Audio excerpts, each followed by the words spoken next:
오늘 설교 제목은 불편한 진실 그리고 해결책이에요. 불편한 진실, 불편해요. 듣기 거북하지만 반드시 들어야 되는 진실이 있습니다. 그래야 해결책이 나오죠. 오래전에 저희 아버님이 야 건호야 내 목이 아프다, 병원 좀 데려다 다오, 그래서 삼성의료원으로 모시고 갔어요. 의사 선생님 우리 아버지 목을 막 보더니 아이고 선생님 담배 많이 피셨네, 감기세요, 나가 계세요 그래요. 그래서 저도 인사하고 일어서는데 보호자세요 그러더라고요. 아들입니다. 앉으세요. 후두암 말기입니다. 짧으면 2달, 길면 6개월 사실 것 같으니 맛있는 거 많이 사드리세요. 아이고, 우리 누나는 주저앉아 울기 시작하고 저도 뭐 정신이 없더라고요.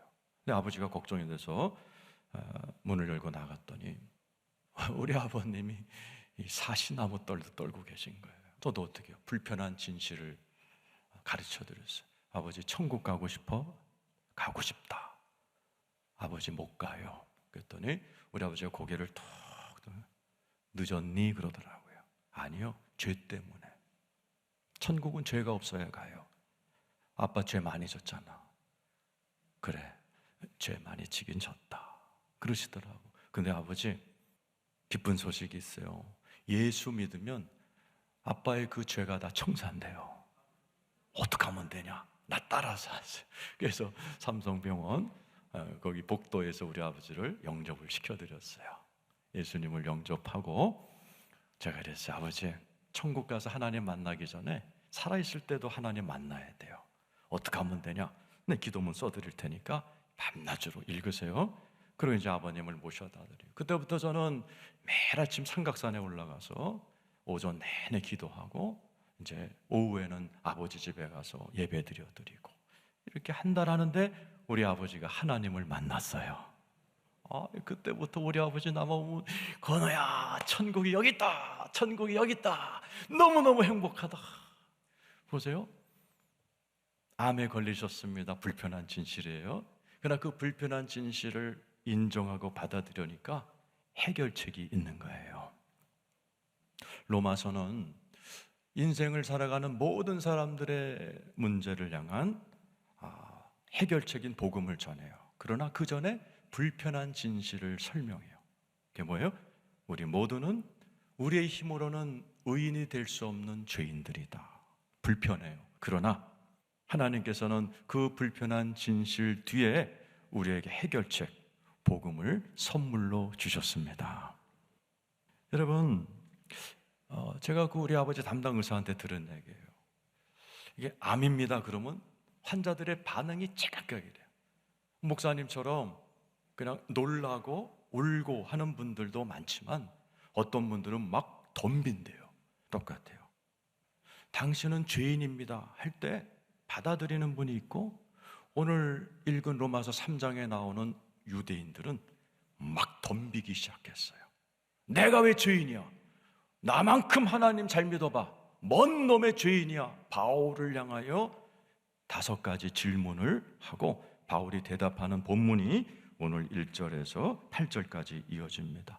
여러분들도 평소에 품었던 질문이기도 해요. 자, 1절 같이 한번 읽어보겠습니다. 시작. 그런즉 유대인의 나음이 무엇이며 할례의 유익이 무엇이냐? 이게 이제 굉장히 번역이 직독직해이기 때문에 와닿질 않아요. 굉장히 어렵습니다. 이 말인 거예요. 그러면 바울 선생, 오래 믿을 필요가 뭐 있어? 당신 말로라면 실컷 놀다가 실컷 죄짓고 술 마시고 별짓 다 하다가 죽기 전에 예수님 영접합니다 그러면 되는 거지. 뭐 우리가 유대인으로 몇천 년 동안 율법을 가지고 몇천 년 동안 할례하면서 산 게 무슨 유익이야? 여러분 가운데도 그런 분들 많잖아요, 그죠? 그냥 예수 믿으면 다 용서된다니까 그냥 가급적이면 실컷 놀다가 한 89세 때 그냥 교회 가서 예수님 영접합니다. 그러면은 구원받으니까 얼마나 좋아. 였단 얌체 같은 생각 가끔 하잖아요. 그러니까 사도 바울이 뭔 소리? 그 유익, 오래 믿는 유익, 모태신앙의 유익, 예수 오래 믿는 유익이 많다, 2절이죠. 시작. 범사에 많다는 거죠. 여러분, 예수 그리스도를 오래 믿는 거, 신앙생활 오래 하는 것처럼 많은 유익이 없어요. 아주 오래전에 제 후배 전도사가 미국으로 이제 사역지가 정해져서 갔어요. 전화가 왔어요. 목사님, 헷갈려요. 그게 뭐가 그랬더니, 지금 제가 이 미국에 있는 감리교 이 청년부를 맡았는데요.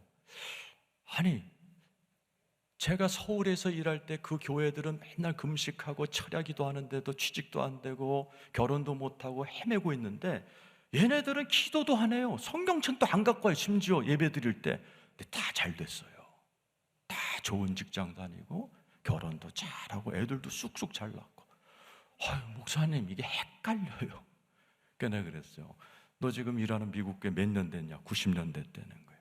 그럼 너 서울에서 일했던 교회, 개척교회라는 거예요. 그거 지금 미국에 있는 그 교회는 걔네들은 기도 안 할지 몰라도 할머니가, 엄마가 영적 싸움하고 눈물 뿌려 기도한 그 열매 따먹는 거야. 그리고 여기 있는 애들은 당대가 자기가 예수 믿고 힘써 싸우면서 그 영적 투쟁을 하느라고 좀 힘들 뿐이지만 나중에 잘 돼. 그만큼 예수를 오래 믿고 신앙생활 많이 한다는 건 많은 유익이 있는데 그 중에 최고가 말씀이다. 2절에 나와 있잖아요. 그죠? 범사에 많어.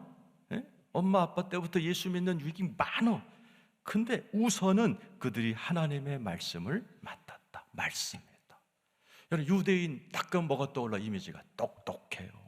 노벨상 다 휩쓸었죠. 미국에 있는 유명한 대학교 교수 50%가 유대인이죠. 모든 금융, 모든 정치, 심지어 스필버그 감독 같은 영화 감독, 자커버그 같은 페이스북의 창시자 다 유대인이에요. 그 유대인이 왜 똑똑해요? 말씀 교육. 유대인들은 초등학교 유치원 들어갈 때까지요, 절대로 선행학습 안 시켜요. 벌금 내야 돼요. 뇌가 작아진다고 절대로 못 시킵니다. 그리고 유치원에 딱 들어가고 초등학교 딱 들어가면 첫째 과목이 창세기예요. 그럼에도 불구하고 결국에는 늦게 출발한 것 같지만 유대인들이 모든 지식을 앞서 나가요. 왜? 말씀으로 배우기 때문에. 오늘 이 자리에 계신 여러분에게도 하나님 말씀 사랑하는 은혜가 여러분의 자녀들에게 다 이어져서 잘 되는 은혜가 있기를 축원합니다. 두 번째 질문이죠. 3절입니다. 읽어보죠. 시작. 어떤 자들이 믿지 아니하였으면 어찌하리요? 그 믿지 아니함이 하나님의 미쁘심을 패하겠느냐? 이거 무슨 말인지 이해되는 분 없죠? 설명해 드릴게요. 어떤 자들이 믿지 않았으면 이게 이제 신실치 아니하였으면. 그러면 어떤 사람이 죄를 졌다 치자. 아니, 우리 유대인들이 죄를 져가지고 막 바벨론에 노예로 70년 끌려가고 지금 로마 밑에서 식민지하고 있다면 이거 하나님 책임 아니냐? 하나님이 신실하지 않은 거 아니냐? 언약의 하나님이라며. 근데 왜 나는 이렇게 망가졌어? 이러는 거죠. 여러분 가운데도 그런 분이 계실지 몰라. 나 교회 다닌다고 다녔는데 저 사람은 잘 되는데 왜 나 이렇게 망가졌어? 하나님이 이거 믿을 만한 거야? 이렇게 하나님에게 시비를 거는 사람이 있었어요. 그러니까 자기가 죄인이다라는 걸 절대 인정 안 하는 거예요. 하나님이 틀렸지, 나는 제대로 했다. 그러니까 하나님, 바울이 유대인들이 껍벅 죽는 다윗의 시편을 인용합니다. 4절이죠. 읽겠습니다. 시작. 그럴 수 없느니라. 사람은 다 거짓되되 오직 하나님은 참되시다 할지어다. 기록된 바. 이제 다윗의 고백에 시작. 주께서 주의 말씀에 의롭다함을 얻으시고 판단 받으실 때 이기려 하심이라 함과 같으니라. 이 다윗이 시편 51편에 쓴 내용을 갖다 쓴 거예요. 다윗이 언제 썼어요? 죄 졌을 때. 다윗이 시편 두 개를 써요. 시편 32편과 51편에 이렇게 쓴 거예요. 다윗은 뭐라고 그래요? 솔직하게 내 죄 때문이지 하나님은 여전히 나의 실수와 무관하게 신실하시고 믿을 만한 분이다. 이렇게 고백을 하는, 고백을 얘기하면서 너네들이 껍벅 죽는 다윗도 내가 죄지어서 그렇지 하나님은 여전히 나를 사랑하시고 나를 돌보시고 나와 맺은 언약에 신실하신 하나님이다. 오늘 이 자리 여러분 가운데도 지금 여러분이 좀 어렵고 힘들다 할지라도 하나님은 여전히 믿을 만한 분이시고 신실하신 분이고 여러분과 함께 계시다는 사실을 믿으시길 축원합니다. 세 번째 질문이죠. 5절입니다. 자, 읽어보죠. 시작. 그러나 우리가 불의가 하나님의 의를 드러나게 하면 무슨 말 하리요? 이제 가로치고 사도 바울이 내가 들은 대로 한번 써볼게 그러는 거예요. 나한테 덤비는 유대인 말을 그대로 옮겨볼게. 자, 시작. 진노를 내리시는 하나님이 불의하시냐. 이 말은 무슨 말이냐? 아니, 우리가 죄를 짓다 칩시다. 그게 하나님의 의를 드러나게 해주잖아요. 우리는 죄 짓고 하나님은 의롭게 되어서 빛나시고. 이게 유명한 가룟 유다 논쟁입니다. 자, 예수님은 어차피 십자가에 죽으시려고 오셨어요. 누군가는 예수를 팔아야 돼요. 가룟 유다가 했단 얘기죠. 가룟 유다가 누군가는 예수를 팔아서 죽이게끔 내어드려야 되는데 가룟 유다가 그 일을 했다면 가룟 유다 상 줘야지요. 가룟 유다가 누군가를 해야 될 역할을 했는데 왜 가룟 유다 심판하십니까? 그러므로 가룟 유다는 죄가 없습니다. 맞아요, 틀려요? 이걸 궤변이라고 그러는 거예요. 에? 가룟 유다 자기의 욕심 때문에 예수님을 팔았고 그것으로 인해서 예수 그리스도의 십자가가 이루어진 것이지 하나님이 가룟 유다를 임명한 게 아니에요. 이 유대인들은 이런 식으로 자기의 죄가 없다. 내가 죄를 졌기 때문에 하나님이 반짝반짝 빛나지 않냐? 그러니 나 상 줘야지. 죄 졌다고 상 주셔야지. 왜 나를 심판하라고 그러냐? 요 질문을 반복을 3번을 합니다. 자, 7절 우리 한번 읽어보죠. 7절입니다. 시작. 그러나 나의 거짓말로 하나님의 참되심이 더 풍성하여 그의 영광이 되었다면 어찌 내가 죄인처럼 심판을 받으리요? 내가 거짓말로 하고 내가 나쁜 짓을 했다 칩시다. 이걸로 해서 하나님은 더 영광스럽고 참되심이 풍성하고 내 죄와 대비돼서 반짝반짝 빛나시잖아요. 그럼 나 상 받아야지. 응? 내가 한번 심판을 받아요? 네? 이렇게 나는 죄인 아니다. 자꾸 유대인들이 싫은 거야. 불편한 짓이. 내가 왜 죄인이야? 나처럼 잘 믿어봐. 절대로 입에서 죄인이란 말이 안 나오는 사람이죠. 8절이 마지막이죠. 시작. 또는 그러면 선을 이루기 위하여 악을 행하지 않겠느냐. 어떤 이들이 이렇게 비방하여 우리가 이런 말을 한다고 한다. 사도 바울이 죄가 많은 곳에 은혜가 많습니다. 이런 설교를 하니까 따라다니면서 뭐라고 그래요? 그래? 그러면 우리 선을 하나님의 은혜를 받기 위해서 죄를 왕창 져야 되겠네? 이러면서 따라다니는 거예요. 그런 분들도 내가 만났어요. 목사님, 저는 모태신앙이라 밋밋해요. 간증이 없어요. 근데 어떤 목사님들 보면 막 깡패였고 막 못된 짓 하다가 확 뒤집어져서 쓰임 받는 걸 보니까 멋있으니까요. 저도 나가서 한 건 왕창 하고 오겠습니다. 이런 심보로 자기의 죄를 인정을 안 하는 거예요. 내가 지금 왕창 망가져 있는데 이거 통해서 나 큰 간증의 주인공 될 겁니다. 이러고 앉아 있는 거예요. 사도 바울이 답답하니 어떤 이들이 이렇게 비방하여 우리가 이런 말을 한다고 하니 그들은 정죄받는 것이 마땅하다. 오늘날에도 이 유대인들이 예수 그리스도를 끝까지 안 믿어. 왜? 나 의롭다. 나 죄인 아니야. 바울씨, 왜 자꾸 나보러 죄인이라고 그래? 강요하지 마. 하나님이 틀린 거지 나는 의인이야. 나한테 죄인이라고 그러지 마. 자꾸 죄 그러지 마. 예수 그리스도를 믿을 필요가 없어. 예수님을 다 배척했어요. 그래서 오늘날 그 유대인들이 예수를 안 믿는 거예요. 그런데 9절에 그러면 여러분은 어떠냐? 크리스찬들. 자, 읽어보죠. 시작. 그러면 어떠하냐? 우리는 나으냐? 결코 아니라.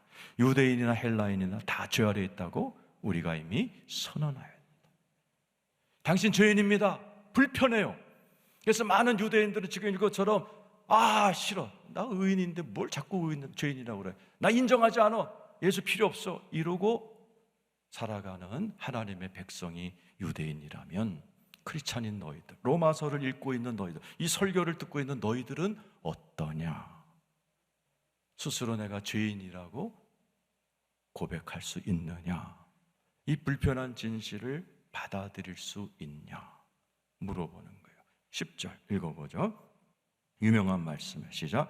기록된 바 의인은 없나니 하나도 없다. 누굴 포함해서? 나 바울부터. 율법의 대가이며 신약 성경의 반을 쓴, 그리고 천국 셋째 하늘 하나님 보좌까지 갔다 온 나도 죄인이라, 그냥 죄인이 아니다. 디모데전서 1장 15절 시작. 미쁘다 모든 사람이 받을 만한 이 말이요 그리스도 예수께서 죄인을 구원하시려고 세상에 임하셨다였도다. 죄인 중에 내가 괴수다. 누가 이 말을 해요? 바울이. 성경을 쓴 분, 하늘을 갔다 온 분, 자기를 뭐라고 고백해요? 나 죄인인데 그냥 죄인이 아니야. 죄인 중에 괴수야. 이 죄인이란 말은 살인하고 강도짓하고 도둑질한 게 아니에요. 성경에서 말하는 죄인은 내 힘으로는 의롭게 될 수 없는 자, 내 힘으로는 하나님 앞에 똑바로 서서 나 죄 하나도 안 짓고 왔어요 하나님, 이럴 자가 아무도 없고, 내가 나를 보니 나는 하루라도 한시라도 예수님 없으면 나도 죄를 지을 수밖에 없는, 나는 죄인 중에 괴수 중에 두목이야, 이렇게 고백을 해요. 그러면서도 사람들이 이걸 인정 안 하니까 지금 11절부터 18절까지 마치 엑스레이로 우리의 영혼을 찍은 것처럼 우리 깊숙한 곳에 있는 죄들을 보여줍니다. 여러분, 우리가 신문지상이라든지 뉴스를 통해서 나쁜 사람을 듣습니다. 살인자, 자녀를 죽인 자, 뭐 이런 자들의 이야기를 들어요. 공분하죠. 근데 저도 목사지만은 옛날에 일반적으로 나쁜 놈들 그랬는데 요즘 신앙이 연수가 갈수록 이런 생각이 들어요. 만약 나도 저런 집에 태어났더라면, 저런 결혼 생활을 어쩌다 했다면, 저런 장애자 아들을 데리고 가난하게 몇 년을 버텼다면, 야, 나도 어쩌면 저렇게까지는 안 하더라도 비스무리하게 마음으로라도 내가 죄를 짓지 않았을까? 우리는 아무도 장담할 수가 없어요. 나도 어떤 상황 가운데 어떤 처지에 놓이게 되면 그 악랄한 사람한테 5년 10년 학대받고 시달리다 보면 어쩌면 내 안에서도 죽이고 싶은 마음이 올라올 수 있고, 살인의 광기가 어쩌면 내 순간에도 확 터져 나올 수 있겠다 인정이 돼요. 그런 면에서 우리들은 다 죄인이에요. 20절이죠. 시작. 그러므로 율법의 행위로 그의 앞에 의롭다 하심을 얻을 육체가 없나니 율법으로는 죄를 깨달음. 율법을 주신 이유, 성경의 반인 구약을 주신 이유, 율법은 죄를 깨닫게, 거울처럼 엑스레이처럼. 그래서 전부 다 나는 의인이 하는 입을 막고 하나님 앞에 나는 죄인 중에 괴수입니다, 실행에 옮기지 않았을 뿐이지 내 마음에 살인이 있고 미움이 있고 음란이 있고 독이 있고 악이 있습니다를 실토케 만드는 것이 율법이에요. 여기까지가 불편한 진실이고, 여러분들은 로마서의 가장 어려운 협곡을 통과했어요. 이제부터는 기쁜 소식이 이제 1년 동안 선포될 겁니다. 자, 여러분 가운데 이렇게까지 했는데 나는 죄 없는데요, 손 들어보세요. 그 설교를 못 알아듣거나 자, 오늘 설교 제목이에요. 불편한 진실 그리고 해결책. 자, 해결책입니다. 21절 하나님의 해결책. 이제 여러분이 꼭 알아야 될 지식, 이거는 뭐 서울대 연고대 가도 못 배우는 지식이에요. 21절 22절은 자, 읽어보겠습니다. 시작. 이제는 율법 외에 하나님의 한 의가 나타났으니 율법과 선지자들에게 증거를 받은 것이 뭐라고요? 따랐어요. 하나님의 의. 하나님의 의가 복음이에요. 22절 시작. 곧 예수 그리스도를 믿음으로 말미암아 모든 믿는 자에게 미치는 하나님의 의니 차별이 없는지. 내가 죄인임을 아는 자, 내 힘으로는 하나님 앞에 똑바로 서서 나 제대로 살다 왔는데요 못하겠구나 하는 고백을 인정하는 자는 예수 그리스도를 믿기만 하면 하나님의 의가 선물로 주어집니다. 물어보겠습니다. 예수 그리스도를 진심으로 믿는 분 아멘 해보세요. 여러분들에게 하나님의 의가 선물로 여러분에 주어졌다는 사실 믿으시길 축원합니다. 하나님의 의가 뭐예요? 우리 로마서 1장을 하면서 하나님의 의 두 가지 기능 얘기했어요. 첫 번째가 법적 용어예요. 여러분 뉴스다 보면 포렌식 한다, 휴대폰 포렌식 한다. 포렌식이 법정적이란 뜻이에요. 여러분은 예수 그리스도를 믿는 순간 우리의 모든 죄가 무죄, 십자가의 보혈로 예수님이 싹 해결하신 것을 믿으시길 축원합니다. 두 번째 관계적 의미의 하나님의 의는 그동안 하늘은 뭐 하시나 무관했던 하늘이 예수 그리스도를 믿고 예수의 보혈로 십자가로 내 죄가 청산되는 그 순간에 하나님이 나의 아버지가 되시는 거예요.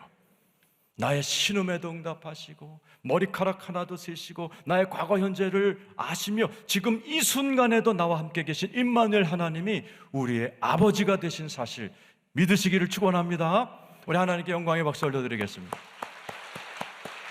오늘 하나님의 의의 세 번째 의미를 설명을 드려요. 하나님의 의, 디카이오 시네라는 하나님의 의는 따라서 하나님의 의는 능력이다. 로마서 1장 16절 17절 자 읽어보죠. 시작. 내가 복음을 부끄러워하지 아니하노니 이 복음은 모든 믿는 자에게 구원을 주시는 하나님의 능력이에요. 복음은 말이 아니에요. 너 의롭게 됐다 끝이 아니에요. 의롭게 됐냐? 네가 지금 성격도 좀 꼬부라져 있고 마음도 꼬여 있고 눈도 네 자아상 네가 너를 보는 눈이 너무 부정적이고 이 모든 것들을 내가 바로잡아 버릴 거야. 하나님의 의라는 디아코네 슈네라는 헬라어는 정확히 번역하면 바로잡음이에요. 따라서 하세요. 바로잡음, 바로잡는 능력, 그게 하나님이에요. 17절 그 다음 절 읽어보세요. 시작. 복음에는 하나님의 의가 나타나서 믿음으로 믿음에 이르게 하나니 기록된 바 오직 의인은 믿음으로 말미암아 살리라. 익숙한 말씀이죠. 이제부터 여러분이 예수를 믿었다면, 예수 그리스도에 의해서 하나님의 자녀가 되었다면, 이제 믿음에서 믿음으로 꽉 믿음을 붙들고 여러분이 살아간다면 하나님의 의가 말장난이 아니라 능력이 되어서 여러분의 생각, 구부러진 마음, 여러분의 가정 형편, 자녀들의 구부러진 모습, 여러분의 삶에 이끌어진 모습들을 하나하나 바로잡아가고 치유하고 변화시키고 새롭게 만들어 여러분들의 마음의 천국이, 여러분의 가정의 천국이, 일생의 천국이 들어오게 만드는 놀라운 일들이 일어날 줄로 믿습니다. 여러분, 예수를 믿으면 내가 나를 보는 눈부터 바로잡아 주십니다. 여러분은 소중한 존재세요. 남편을 보는 눈, 아내를 보는 눈, 자식을 보는 눈이 다 바로잡아져요. 그리고 살아면서 내 마음속에 있는 이 꼬부라진 꽁하는 마음, 다친 마음, 병든 마음을 우리 주님이 다 바로잡기 시작해요. 그러면서 내가 딴 사람이 돼요. 내가 변하니까 부부가 변화돼요. 가족이 변화돼요. 내가 변하면 자녀들 자동적으로 변하죠. 가정이 천국이 되고 일터가 변하고, 이러면서 이런 사람들이 모인 그곳에 하나님의 나라가 변화돼요. 이 세상을 바꿀 수 있는 것은 여러분들입니다. 여러분들의 생각이 바로잡히고 마음이 바로잡히고 언행심사가 바로잡힌 이 하나님의 백성들이 우리 교회만 몇천 명만 해도 여러분들이 가정에 가서 하나님 나라 만들고, 여러분의 자녀들이 다 직장으로 흩어져서 자라서 장성해서 저 대구에만 있지 않고 서울로, 저 미국으로, 유럽으로 다 퍼져나가기를 전 기도하고 있거든요. 이런 아이들이 점점 번져나가면서 하나님의 나라는 번져나가는 거예요. 여러분들이 예수 그리스도를 꽉 붙들고 믿음에서 믿음으로 힘들어도 견디기만 하면 여러분들의 삶에 겨자씨만한 하나님의 나라가 점점 번창해져서 여러분들의 마음이 다 천국이 될 줄 믿고, 여러분의 가정이 변화가 되고 그 모습을 보고 자란 아이들이 천국의 아이들이 되고, 여러분들이 일터로, 여러분들이 세상으로 나갈 때 여러분을 통해서 이 세상은 하나님의 나라가 될 줄로 믿습니다.